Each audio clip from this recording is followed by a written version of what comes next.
It's another Elsie's Little Pickles, the pickle pod for the people, and we are working for you, the people, and the pickles, and pickle people, and other pickle people, other bipedal animals. Did you say bipedal animal? No, I said bipedal, but bipickled would have been so much better. That would have been bipenal. Yeah. Bipenal. That is such a disturbing visual. Oh, God. Talk about a I just two-pecker committed goat. mental mutiny. Oh, my God. Just the idea of having to deal with two of them. Can you imagine? It's difficult enough carrying one around. Left nut, right nut, penis in between us.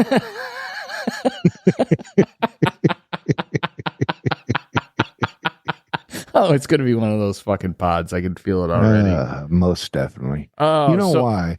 Because the world is crazy. It's fucking nuts. It's crazy. It's gone. Everything is gone. Look, cats and dogs are getting along, but not people. Literally. Yeah. My cat and dog get along just fine. Can't get along. Cats and dogs living together. I swear to you, I can't deal with favorite people. lines from Ghostbusters. Yeah, well, I mean, Murray was the king. Yeah. That was Murray that did that line, yes, right? He was. So yes. All right, let's just jump into it with the news. Yeah. Yeah. I've only got 2 news stories today because thank God. We're probably going to have to get into it here. Essentially, one of the news stories is, let me get the title here because of all these goddamn ads. Influential prophesizing pastors believe re-electing Trump is a win in the war of angels and demons. Well, angels and demons are trying to get into your prostate. Yeah, it's just... They get in there and they go tickle, tickle, tickle. And next thing you know, you have committed a sin. Whether you wanted to or not. Sweet Jesus, sweet baby Jesus. Can you feel... You know what, actually... Doesn't the Lord deserve a Porsche? Yes, he does, and he's asked me to drive it. So if you pray really, really hard and really, really diligently, yet everything that you pray for, none of that shit comes true, does that mean that you have been Holy Ghosted? Talk about a soul catfishing. I don't see how they can look past who he is as a person. You know what I mean? Like there's a lot of the evangelical wing of religion that does seem to have come to the conclusion that Trump is the second coming of Jesus, that he is the only one who can save us, that he is somehow touched by God, specifically after the assassination attempts. So there was a time when you couldn't refresh for me. Which of the Gospels was Jesus fucking and paying the hookers?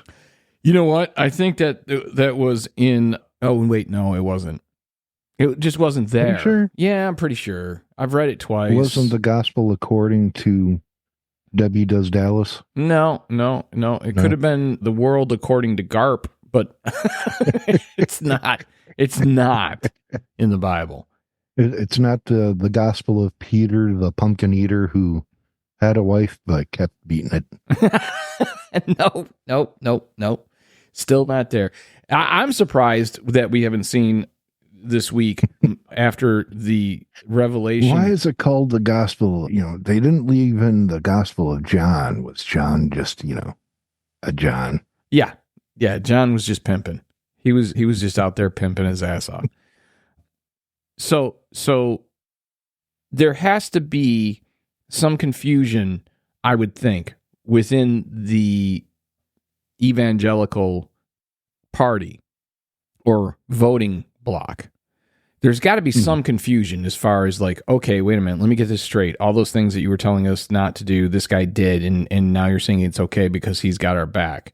That's got to cause some confusion. That's got to cause some, I would think it would cause some to maybe leave the church, which if the numbers that I read are correct, and I don't know if they're correct or not, but there does seem to be kind of a bit of an exodus, if you will, out of the church. And not just evangelical church. I mean, like just in general, Christian churches seem to be losing members at a rapid rate. Now, when you add to the fact that Melania just came out and said that she was pro-choice, and that had to throw a little bit of a rip within the evangelical voting bloc for Trump, I would think. However, I also wonder if that was a stunt so that they could try to soften his appearance, saying, well, she's pro-choice. So she's got my ear. You know what I mean? Like, is that what's going on? Or, because you saw that with and we'll get to the debate in a minute, but you saw that with Vance. He did actually a pretty good job of trying to soften the Republican position on abortion. I thought, can he met with those eyeliner eyes? I know, he's got such magnificent lashes. I can't stand it. But I got to imagine that the whole Melania thing, that did have to throw, if it wasn't intentional to try to soften Trump and Vance on their stance on abortion, it had to have been a bit of a ripple. Now, the funny thing was, when asked about it, Trump actually said, I told Melania, you just follow your heart. Whatever you got to say, you just follow your heart. I'm not buying that. I think that Melania, if that's how she feels and if that's in the book, I'm not buying the book. I'm not reading the book. I'm not interested in Melania.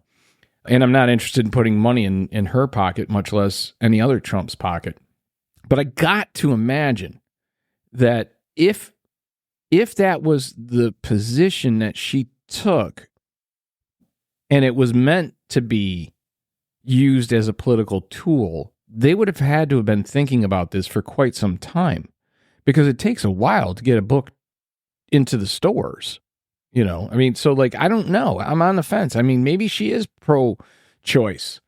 And I would think, just based on her history, she might have even had one or two.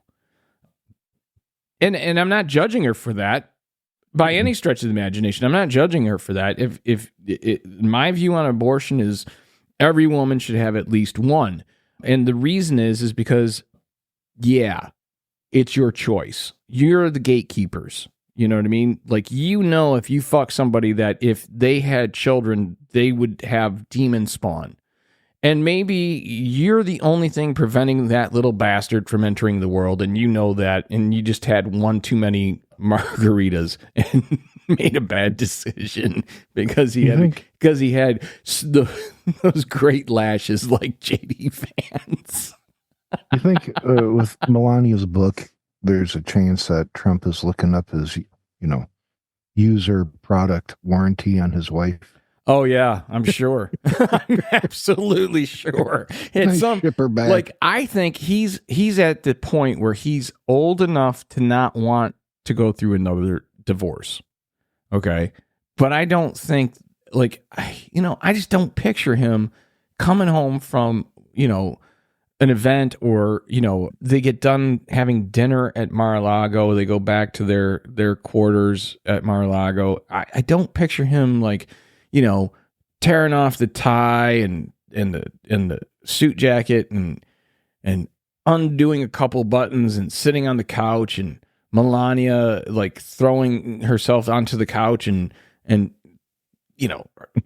putting her feet on his legs and him rubbing her feet and talking about the day. You know what I mean? Like, I don't think they have that kind of relationship where it's like, I think it's probably very, very anything like that. transactional. Involves his credit card. Well, that's what I'm saying. Like, I think it's very transactional. I think that, and again, I don't know. She might be the most wonderful, sweet person on the planet who just picked wrong and is playing her cards the best she can because she sees the end of the rainbow and the pot of gold that might be sitting there. But I don't think Trump is at a point at 78 years old that he wants to go through another fucking divorce. I definitely don't think he wants to go through a divorce with Melania because of how bad it would look politically for him. So I think he's on board just as a transactional thing. And I mean, I've heard stories where like she won't show up at an event unless she's paid $25,000, and then speaking events where she's getting paid $250,000. It's like she's feathering her nest. That's the secret account. That's the secret bank account that Donnie doesn't know about. Wouldn't it be great if she got elected and she divorced him in the middle of everything? Again, I don't think she'll do that. I think it would be amazing. I think it would be in her best interest. But I don't think that that's the case. I don't think that that's how that relationship works. I think that relationship is, I think she paid attention to what went down in the first two relationships. And I think she played her cards accordingly. And I think even up until the point, and I'm sure she knew that while she was pregnant with Barron, that he was fucking porn stars and Playboy playmates. I'm sure that was, it was probably today, Laura Loomer. Yeah, I mean, but I don't know that she gives a shit. Like, I don't think that that's what she focuses on.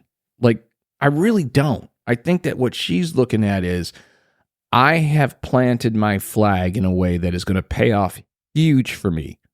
And she's what, 53, 54 years old, 55 years old, something like that? He's 78. I couldn't tell you.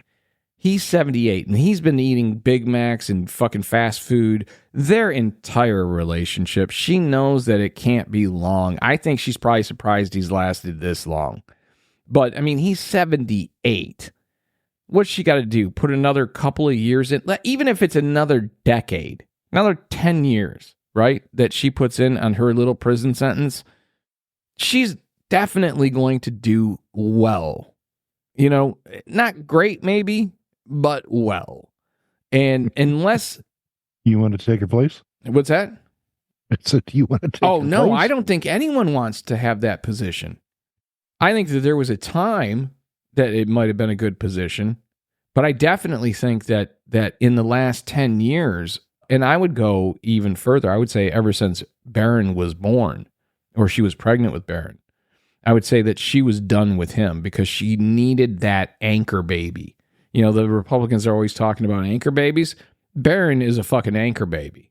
And at the end of that anchor is her little pot of gold.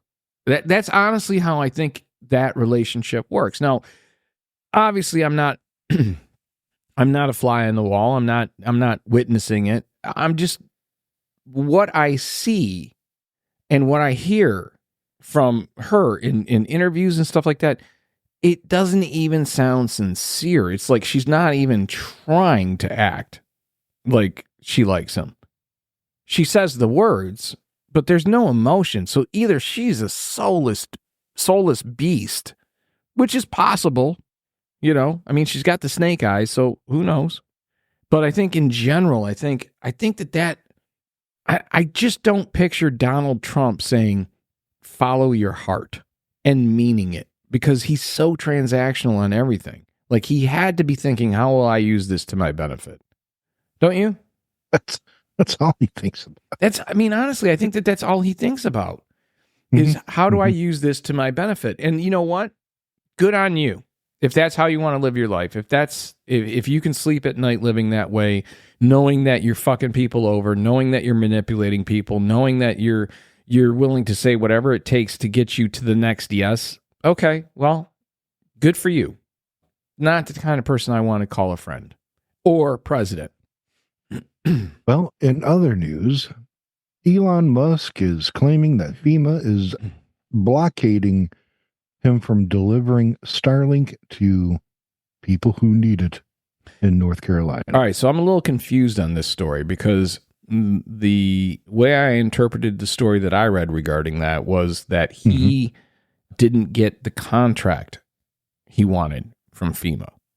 So I haven't read anything about a contract. Okay, so I was under the impression that he was trying to nail down a contract with FEMA so that Starlink would be the internet provider of choice anytime there was a national or natural disaster in the United States. Just on that idea, how absurd is that? This natural disaster has been brought to you by Starlink. No, but I do see the point of that. I do see the point of he is the one who is most positioned to be able to create some sort of communication network through Starlink for first responders and obviously people affected by whatever the said natural disaster is. So I do think that there is, and again, I've soured a lot on Elon, especially since he's come out for Trump and some of the things that he's done ever since he bought Twitter. I have not liked him since before that. There's been something about him that has always turned me off in taking him serious. No, I get that part of it. I guess I was a little bit more forgiving of it because I did compare him or at least see him as the modern day Edison. Well, there's a difference or Nikola. Forgiving and forgetting. Yeah, no, I'm not forgetting. I know he's an asshole. I know he's weird. I know he's got his issues. You know what I mean? But there was within the last 4 years, 3-4 years, there was a sense of playfulness with him and excitement and curiosity. Not what we're seeing in the last 3-4 years as much of the kind of go fuck. Yeah, and the kind of go fuck yourself attitude and the every word that is uttered should be considered free speech. I don't know that I agree with that. And I'm a huge free speech proponent. In fact, I would defend to the death his right to say that and believe it. That's how much of a free speech guy I am. But I do think that when you have a platform like Twitter, which he calls the community square, and by many observations is a bit of a community square. I think that you do have to have in every community square. Look, I put it a different way. I forget who the comic was, but basically they said something to the effect of a guy, social media is the town square. And some guy goes into the town square and nails up a flyer that says guitar lessons. If you're interested, call, right? And some guy goes up to that telephone pole, sees that poster, and starts screaming at the top of his lungs, I don't want fucking guitar lessons. I don't want fucking guitar lessons. That's what Twitter is. I've seen that. Okay, and I forget who the comic was, and it's bothering me because that was a great observation. But that's what Twitter has become. Now, if that happened in your small town anywhere, town square, the sheriff would come by and go, dude, you got to calm it down. Bring it down a notch. You can't be like that, right? Is that infringing on that person's freedom of speech? I don't think so. That's saying you're throwing a fucking temper tantrum for no fucking reason. If you don't want guitar lessons, don't call that number. If you don't want to get upset about politics, don't read the political tweets. If you don't want to see porn, don't look at porn. It's just like the TV, the old Carlin expression. It's got two knobs. You can change the channel or you can turn it off. Well, this has more to do with him wanting to get Starlink into the hands of the people who need it. What is not mentioned in these stories is that FEMA already has Starlink and has been giving them out. They've given out, I think, over 200. Was the last thing that I read. So why were they having difficulty with communications? I'm looking at you, Elon. I'm looking at you. And directly, the idea that the pushback from FEMA basically is further shipments were purportedly being held up by FEMA until local authorities could provide an escort. That is something that I think your average moron out there isn't thinking about, is that the damage done apparently is worse than Katrina. Oh, yeah. And the only thing worse than having to go out and try to find survivors, try to save people, is to go out and try to save people who wandered out. As great as the intention is, but having to save someone who's out there to save them. Yeah. You see what I'm trying to say? Yeah. No, I got you. And there's a large part of that, and it's being overlooked. But what's not being overlooked is Elon Musk. He's got his tampon twisted and is crying out that FEMA is blocking him. Well, that probably has a lot to do with him being jerk-off pals with Trump. See, again, I don't think that enters into it. I just don't. I think it does. I really do think it does. Okay, lay it on Anything to make them look bad. I mean, in the last 48 hours, Trump's been pushing FEMA doesn't have the money because they spent it all on illegal immigration. Which is not true. Nothing to do with it. Yeah. Not even close to true. But Pete Buttigieg has popped off. I love when Mayor Pete pops off. He's so fucking good. He's basically saying, direct quote, "No one is shutting down the airspace and FAA doesn't block legitimate rescue and recovery flights.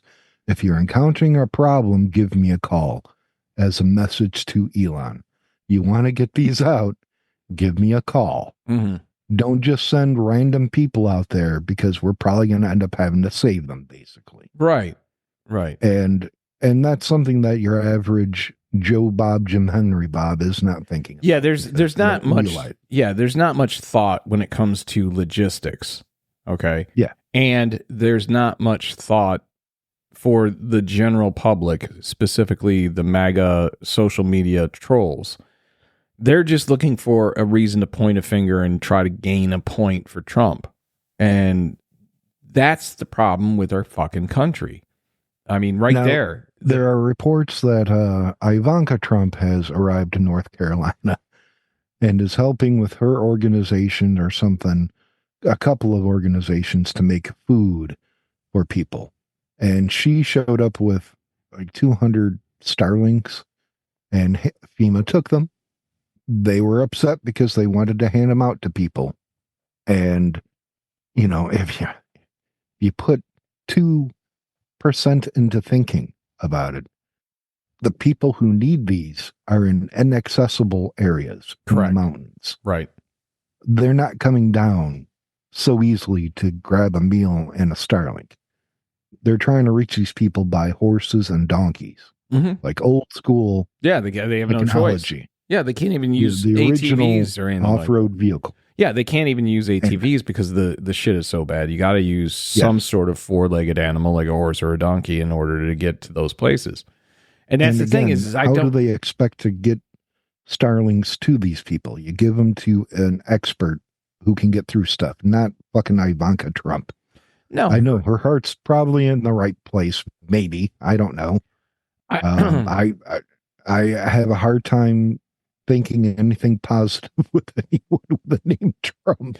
It is difficult. It is difficult to believe that. I'm trying to give the benefit of the doubt, but I mean, quite honestly, if I was a survivor and I'm trying to make it in the mountains of North Carolina and someone's like, "Oh, hold on, Ivanka Trump is coming," I'm probably going to die of laughter. Yeah. Like, has it gotten that bad? Yeah, it's so bad that the bitch in heels is going to try to traipse up the mountaintop. The end of the world. Yeah. A Trump is coming up here. I would believe that her heart was in the right place if there was no news story. Like if that was found out much, much later. Like she specifically said, "Look, I'm not doing this for news coverage, so do not look, when everyone's recovered, and if you want to tell that story then, fine. But I don't want to take advantage of a disaster to try to score political points for my dad." You know what I mean? Like that would be a news story, like how do you do this without making it almost political? And she said she wanted to step back from politics. So why don't you step the fuck back from politics? If you're going to do something nice, do that. That's great. And good on you for that. But when you come at it from the knowing that your presence, your mere presence is going to create problems. Yeah. Don't do that. Okay. It's the reason. It's the reason why presidents. It's the reason why presidents historically wait to go to any type of natural disaster zone or any type of area where something horrific has happened. Yeah, it's because they don't want to interrupt the rescue. Rescue efforts, exactly. If you think that a person like the president or vice president can just, I'm going to hop a plane and go over there. No, that's not how it works. At all. The Secret Service would be like, we have to secure the area, and which all means of the they have to go out. Involved. Yeah, they got to go out ahead. You got to have the lead team go out. They've got to decide where she's going to go. They've got to map that area out. They've got to put protections into place. They got to take police off of the duty of rescue and search and rescue and put them on protection duty locally. Yep. There's no good that comes of that. You know what I mean? Like, you can do good things, whether you're Ivanka or Kamala or Joe Biden or even Donald Trump, without actually going to the place. And that, I think, is something that needs to be said. Don't go and when you're that level popular or unpopular, people are going to come out for all the wrong reasons. And most importantly, it's not helping the effort. She could have easily have said, way on the download, she could have, if it's through one of her charities, she could have sent the charity out there without any announcement about her being involved whatsoever. And it would have just been, I'm sure it says Trump somewhere in the charity name, but she could have helped without drawing attention to her. And it's the same with Elon. He could help without drawing attention to him. That's the problem, is everyone wants the fucking attention because they're utilizing it for a political reason. And that even if they never tweet or post on Facebook about it, they know that those pictures will be gobbled up by their fan base and manipulated with whatever message that base wants to put out there, but it's going to always be in favor of their person. And not to say Dems don't do that too. I'm not saying that. I'm simply saying that it seems to be happening a lot lately. Obviously because of the political cycle, but more importantly, it seems to be very much one-sided, which makes me wonder if there's a little bit of worry on the Trump camp, whether he's going to pull it off.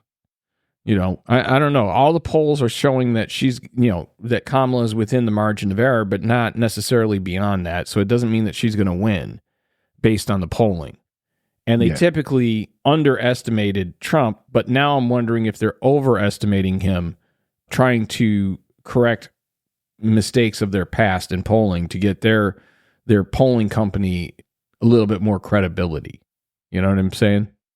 So how did you feel about the vice president debate? I got to be honest with you. I didn't really feel much. I think there's been a lot of hay made regarding who won. And I think I would say that it really boils down to almost a 60-40 right now. It seems like 60% of the punditry and talking heads feel like Vance won it.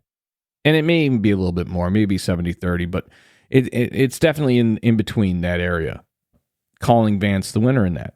Okay, great. It's kind of like Canadian money. What good is first place if second place goes to a beaver? So I didn't see really much point in it. Well, I thought it was very damning for Vance.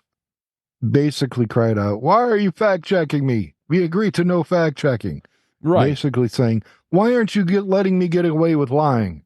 Yeah, and that, like I said, I think that there's points where Vance was very, very eloquent and on point and kept his shit together. And there were points where Walz did not. I mean, Walz was definitely not as polished as Vance. I think even when he called himself a knucklehead. See, I think that endeared him. Yeah, but we're from the Midwest, so it endeared him to us. I don't think that that's as endearing nationally. I don't think that in Arizona or Nevada, they see that as endearing. I don't think in North or South Carolina or in Georgia, they find that necessarily endearing. I think that was almost a sign of weakness and nerves. The one thing I would say is I think that Walz won on substance. I think that he was calling out Trump, and JD had to defend not only himself and some of the things that he's had to say in the past, but more importantly, Walz needed coaching for television to a degree. He is great in a crowd, but yeah, he had those great big eyes going often, and that kind of shocked, like, I think I just shit myself look on his face more times than I carried. Like, have that look. He didn't shit himself. Let me specify. He did not shit in his drawers. He just had that look. Yeah, he had that look like, oh, to quote your song, "Don't trust that fart." He had that "don't trust that fart" look. Yeah.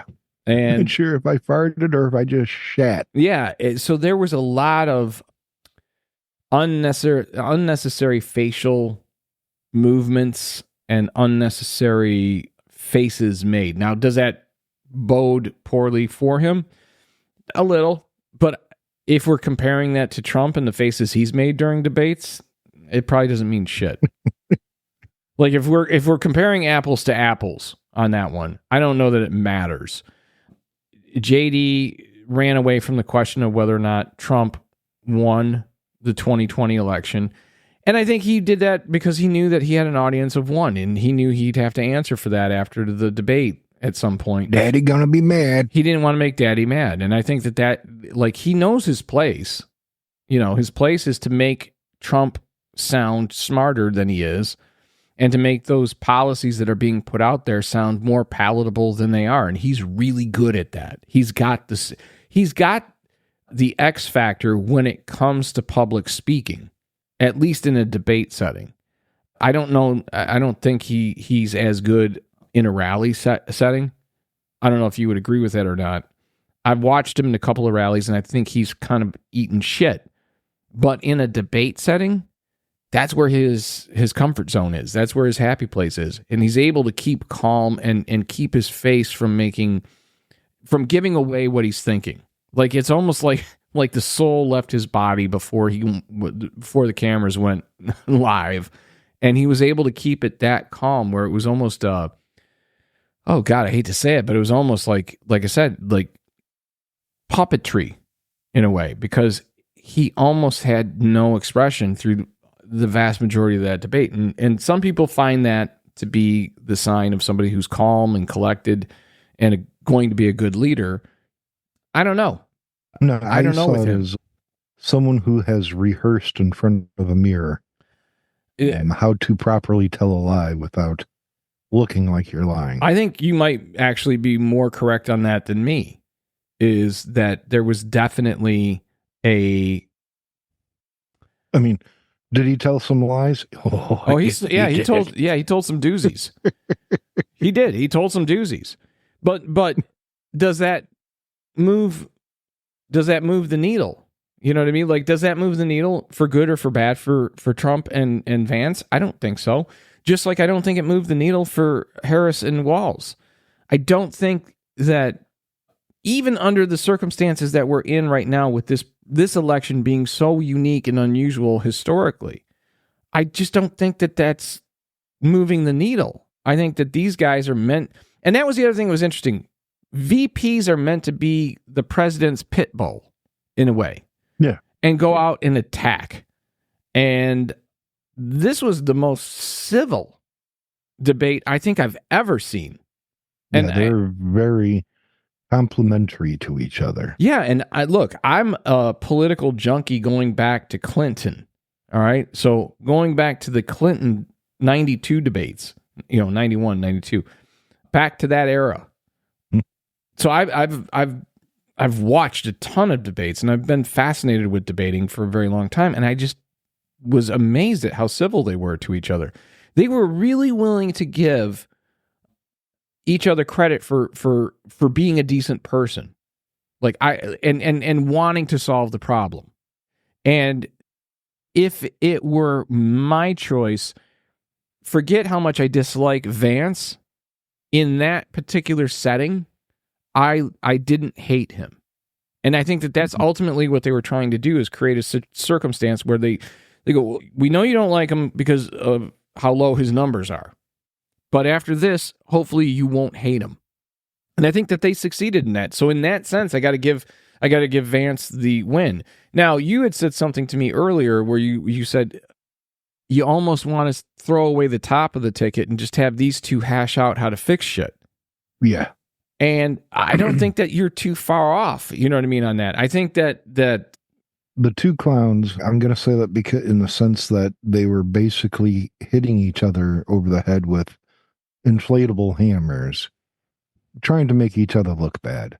And it's really easy to do with Trump. Yeah, but I mean, but it was still so civil. But these two, I felt like leave them in a room for a couple of months. They could probably hash out a bipartisan way to try to kind of fix everything. See, I think that that's what this election is about, though. Okay, like this is the peak of silly season and kabuki theater, right? Everything is, you're going to lose the country if you vote for this person. Your life is going to be over if you vote for that person, right? Mm-hmm. And to a certain degree, the top of the ticket does get sucked into that. But I think that this might be the last of that for a while. I think, because did you see the interview? I forget who was interviewing Trump, but they asked him if he lost this election, if he was going to run in 2028. And very quickly and very cognitively put together, he went, no, this is it. If I don't win, I'm not running again. And I read that, but I didn't see it. It was one of those things where he said it so clearly for Trump and with such a short answer, but it was one of those things. A few minutes later, say that he would have to really think about it.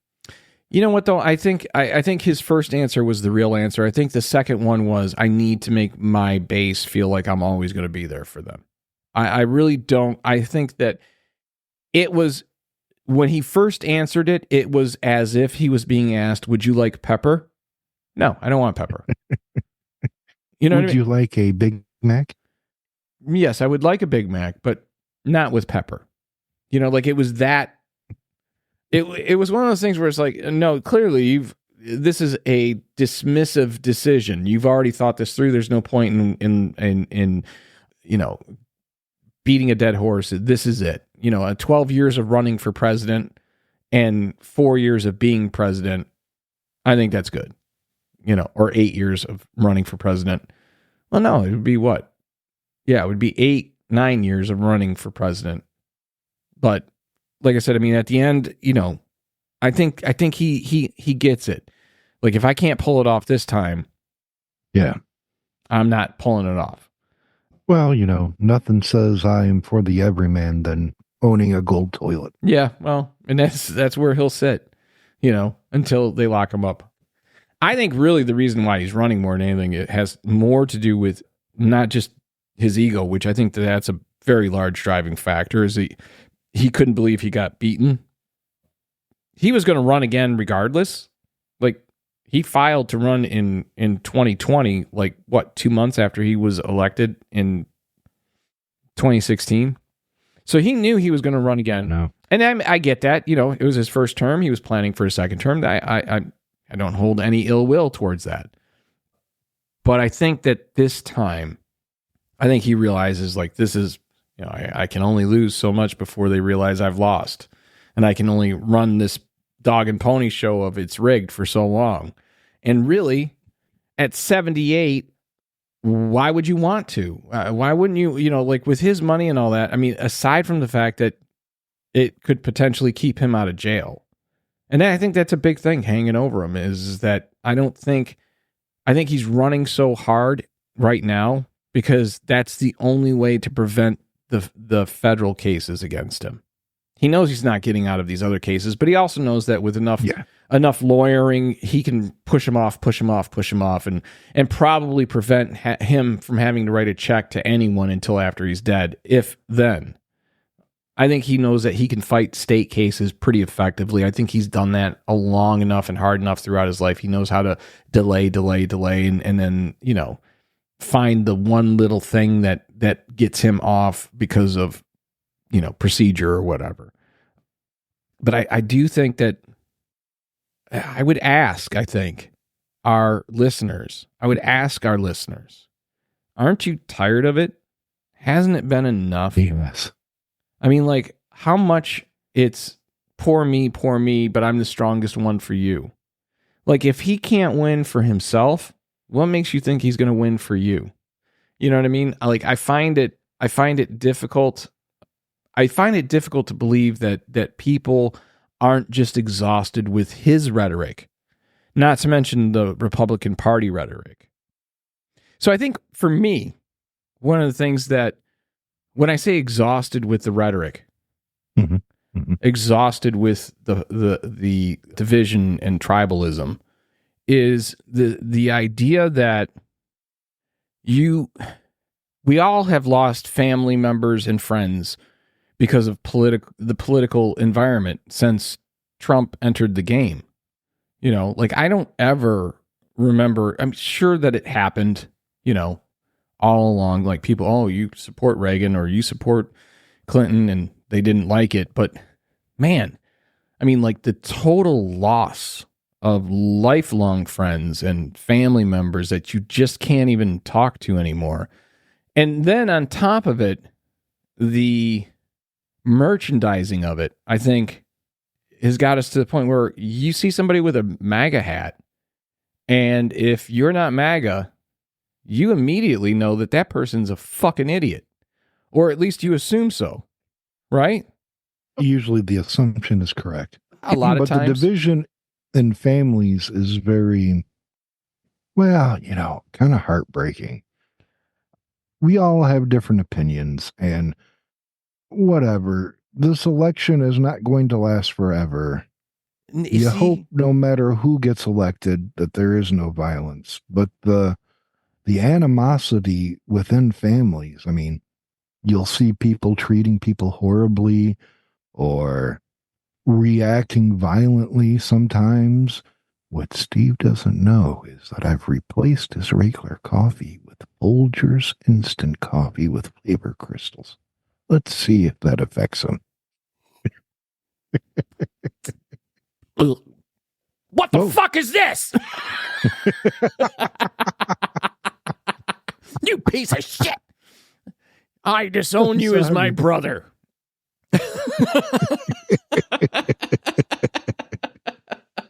Throw back to anybody that's around the age of 50 that remembers those commercials. Yeah, those were great.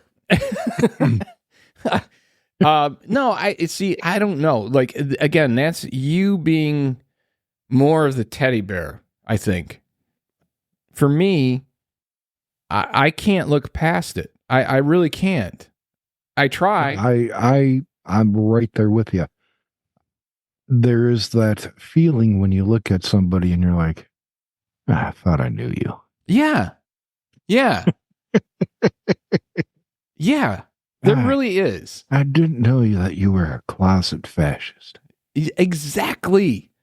That's it exactly. I mean, there are guys harbored so much anger for somebody else just because they're a little different. There are guys that I used to be friends with, all right, a couple in particular, where it's like, dude, seriously, I've been there for you when you were like going to get your ass handed to you by a couple other people, and I stood up, or I helped hook you up with that chick, or whatever the case may be. And then you just start rethinking once you see that kind of like closeted fascist mentality or MAGA mentality, you start to question all your decisions with how you've approached people in life.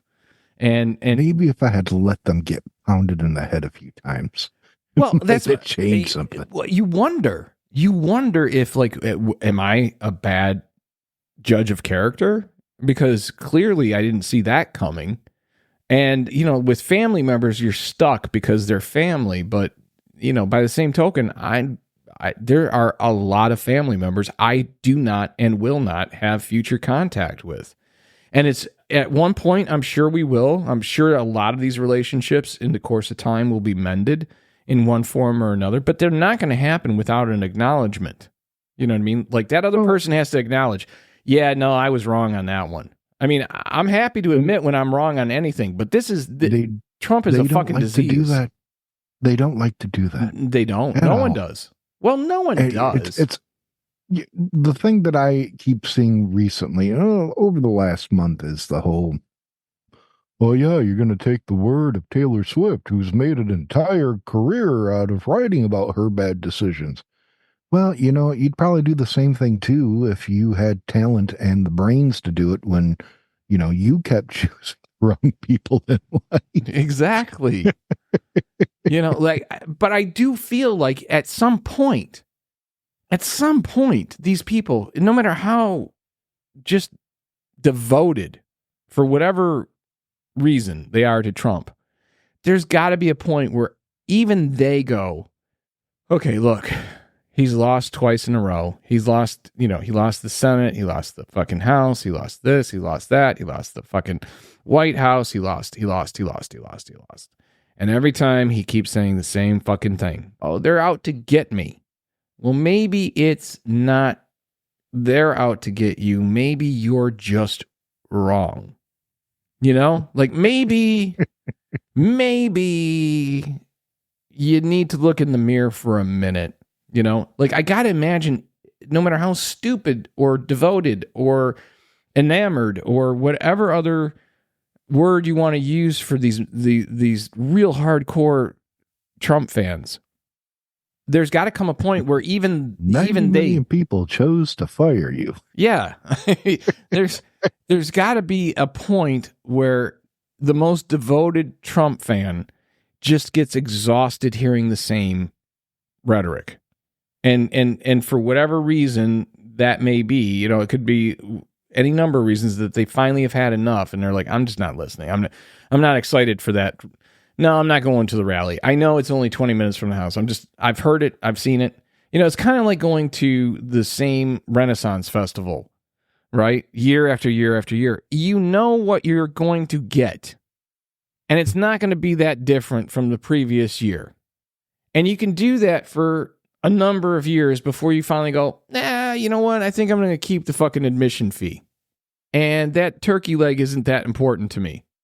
And you know what? I can get a Scotch egg at the deli. like at some point, you start to go, even the things that really mean a lot to me about that particular event, I can substitute that locally without going. I can get my fix in a different way. I'm tired of that show. You know what I mean? Like I'm by the same token, I'm not the guy that gets going to multiple. Like I don't watch typically a movie twice. You know what I mean? I don't. I do, but not a lot. It's a very rare occasion I'll watch a movie twice. I don't watch very many series that I won't watch twice. There's a few that I've watched multiple times. In fact, more than 10. Game of Thrones being one of them. Breaking Bad. Those are shows that are just so good that Sopranos, The Wire. You can give it some time and then go back and re-enjoy it.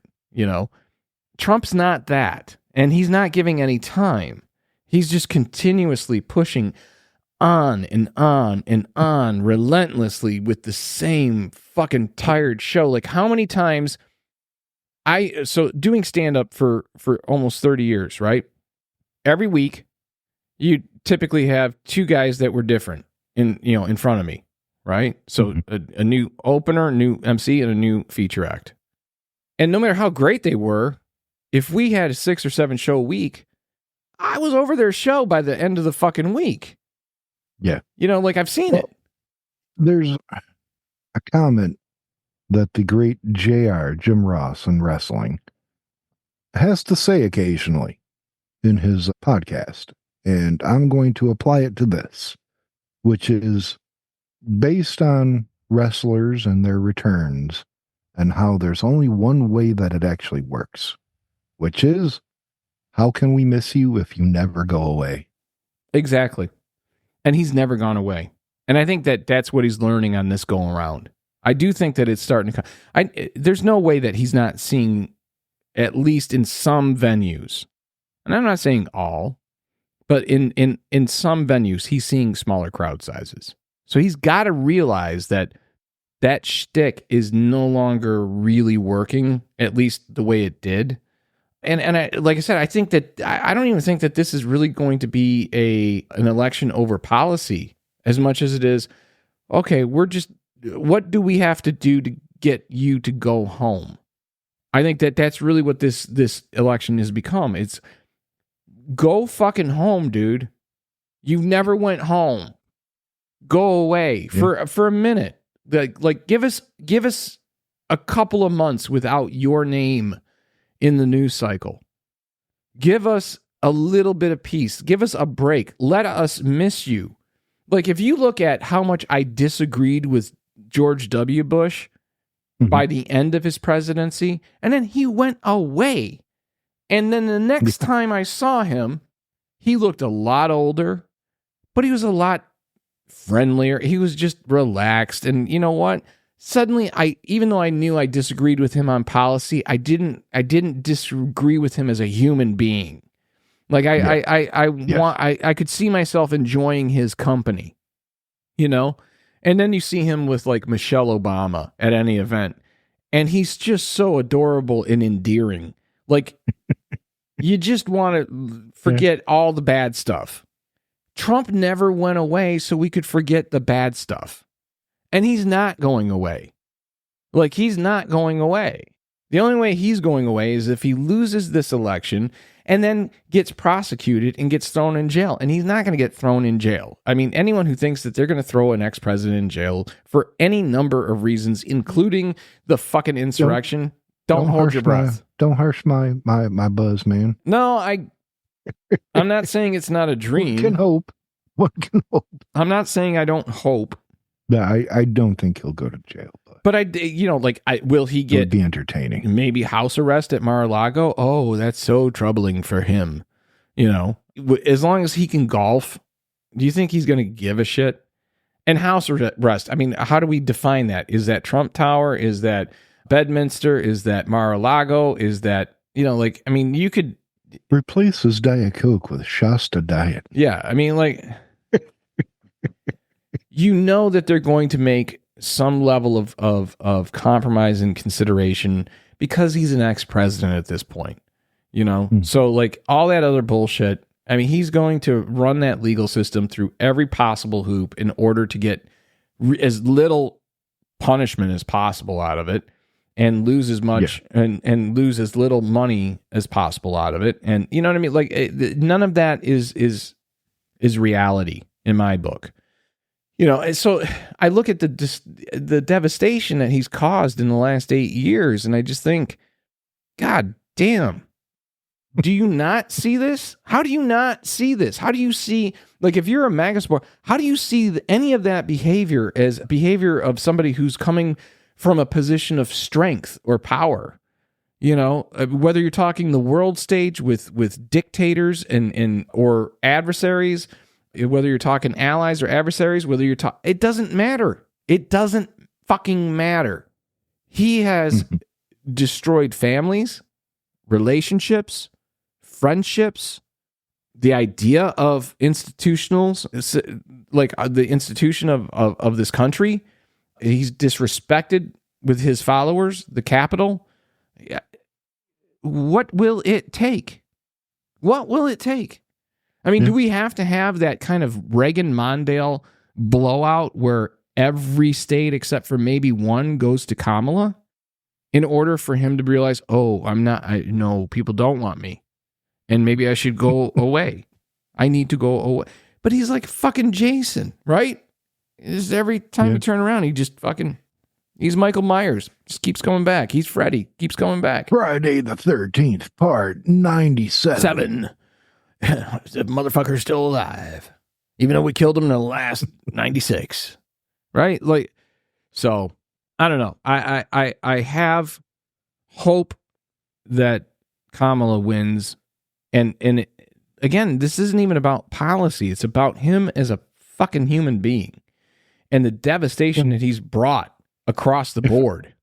If I'm perfectly honest with you, Friday the 13th, part 97, they would only have killed him for the 95th time. Because the first movie, He didn't die. he wasn't in it. Ooh, it was his mother. That's right. Just saying. Actually, I don't know, man. Like I said, I find that we're in a position where when one individual in the entire country of 330 million people can literally shit in everyone's Cheerios on the daily, like that's enough. Let me apologize also, because that was probably a spoiler alert. I know the movie was like 40 years old, but spoiler alert, the first one was his mother was the killer. Spoiler alert. Yeah, we don't want you to. Yeah, you know what we want. I'll probably get an email. Damn it! I was planning on watching it. You ruined it. All right, so since we're doing a little bit of Halloween in every episode, I think, at least it seems that way right now, we're going to do a quick one. This is going to be easy. This is a quick one. Okay. All right. And you got is it a question? It's a question. Yeah, it's a question. All right. All right. Hit me with it. All right. So we all obviously know Halloween is about knocking on doors and getting candy when you're a kid. Yes. That's the big thrill, right? Yeah. Now, we also know that every parent has their favorite candy bar, right? So in our house, Mom was the Milky Ways. Yep. And Dad was the Baby Ruth. Correct. Okay. So we knew whenever we saw a Milky Way or Baby Ruth go into our bag, we knew that was not ours. We weren't getting that. Like, there's a chocolate tax. Yeah. So the only way that we would ever have either of those two was if we saw it go into the bag, grab it off the top, and eat it on the way to the next house, leave the fucking wrapper in the bag, and hopefully not get caught by Dad as we were walking, right? So my question to you, your three... Do you know that I was probably 16 or 17 years old before I actually had a Baby Ruth? I was about the same. It was pretty close to that. Well, I might have been 13. No, I've never had one before. I might have been 13 before I had a Milky Way or a Baby Ruth. Honestly. Yeah. All right. Had to hide them. Yeah, go ahead. So as a kid, not today, as a kid, what were your top three, like, score? And I'm not talking about when you get a full size, because a full size candy bar was a score no matter what. And an apple was a piece of shit and we were pissed. Pennies, who fucking is giving out pennies? Oh, but you got the little baggie of Better Made chips. It's like, oh yeah. See, I did not like that. I hated that. I hated chips. The McDonald's certificate for a free burger or ice cream. I dug that too. No, not me. Not me. I wanted the fucking candy. I wanted the fucking candy, and you should know better as an adult that Halloween's not about popcorn balls. It's not about bags of popcorn. It's not about chips. It's not about... No. Fucking those jerks that handed out the pennies or the little box of raisins. Fuck you. Raisins? Are you serious? Get TP'd. Oh, yeah. No, they would usually get dog shit in the bag burning on their fucking... that would be what I would do. We will, on one of the future shows, get into antics that we've done on Devil's Night. Oh, and fuck you to anybody who calls it Angel's Night. I'm still pissed about that. Yeah, that's bullshit. And we grew up at a time when Devil's Night, specifically in the Metro Detroit area, meant shit was burning. Like, we knew how to do Devil's Night. And then they really clamped down on it and it became an issue, and, as all things do. All right, so, as a kid... And when I say as a kid, I'm saying under 10 years old. Top three favorite candy bars where you're like, score. Even if it was a miniature, it didn't matter if it was miniature, full size. Obviously, full size is a score, but it didn't matter what that was. Mm-hmm. Well, like out of all the little candy bars, what were your 3 to 5 that you were like, fuck yeah, score? The 3 to 5 of them, I can off the top of my head think of 3. 1, Reese peanut butter cup. 2, Kit Kat. Love Kit Kat. Yep. Always have, always will. Mm-hmm. 3 was something you didn't typically get all the time. I would end up with a few. If I noticed it, I would go back to the house that had it with, that was one of our beautiful things of you and I. There were some years that we had two costumes. Mm-hmm. Big furry head or whatever over your head, the mask. Yeah, you went down the street, went to the next house, you circled back, take off the mask, and you got makeup on. Mm-hmm. They never noticed. No. So these were the houses that I'd go back to if they gave out $1,000 grand. Oh yeah. Yeah. Those were good. Yeah. Not in my top 3, but definitely a good choice. That would probably make my top 10. For number 4, I would go with Rolos. Oh, yes. Yes, Rolos. Yes. I would definitely go with Rolos. So what are your top 3, 4, or 5? Okay, so for me, it would start with I was always a big fan of Kit Kat. I was always a fan of Reese's, but at that time, it wasn't in like today, it would be in my top 3, but when I was under 10, no. So for me, It would have, yeah, I don't know why. I've always liked it. You weirdo. No, I always liked it. Like I said, it'd be in my top 10 under 10 years old. It would be in my top 10. It would probably be about 6 or 7, though. It wouldn't be in my top 5. So for me, it would have been... Before you get to... I want to add an honorable mention to the little package of Chuckles, the jelly sugary candy that tastes like fruit. That was always nice for a palate cleanser, if you will. And you used to get all of my Chuckles because I fucking hated those types of candies. I fucking hated them. To me, it was like... Except for the packages, I had the black one because I do not like black licorice. And that flavor would seep into everything else. Yeah, it would literally, it would get into your soul. So for me, it would have been Kit Kat. It would have been, oddly, Snickers. I really dug Snickers as a kid. Really? Yeah. And the third one that's going to be a little bit of a shock, but is age appropriate for that time, Pop Rocks. We used to get Pop Rocks. I do remember getting Pop Rocks. I never would go crazy over. I probably gave them to you. Yeah, I think you did. Yeah. And I just, for some reason, was enamored with them when they first came out. I thought it was just crazy that I could dump this fucking candy and it would just pop in my mouth. You chug a Coke and see my stomach will blow up. Exactly. Like I was always, that was totally where I was coming from. I don't know. Oh, actually, I need to amend that. Number 1 on that list, number 1 would have been Tootsie Rolls.